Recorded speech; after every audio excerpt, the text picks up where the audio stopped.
nijapopita katika kivuli cha simba siogopi, maana simba hang'ati, simba hadhuru, dubu hawezi kuning'ata, maana ni kivuli chake. Wapendwa, vyote unavyoviogopa, vyote vinavyokusononesha, vyote vinapoonekana tena sehemu itoyo katikati, ni vivuli tu, sio halisia. Niliwaambia huko katikati ya kwamba Yesu anamwambia mjumbe wa Lazaro, mwambie hatokufa.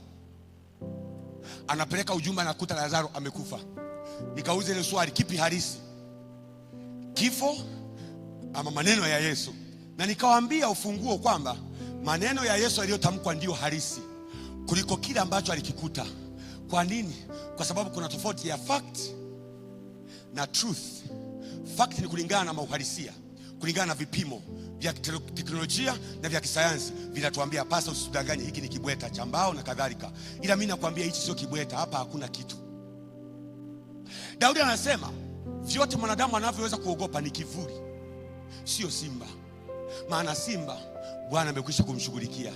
Na mimi nawaambia kwenye huo ubeti, nijapopita katika bonde la uvuli wa mauti, mauti ndio unaweza kusema mauti yanaua, mauti yanasononesha. Na ukweli wapendwa, unapokufa hata mimi huwa naumia, lakini ngoja nikuambie, wote watakapokufa katika Kristo Bwana atafanyaje?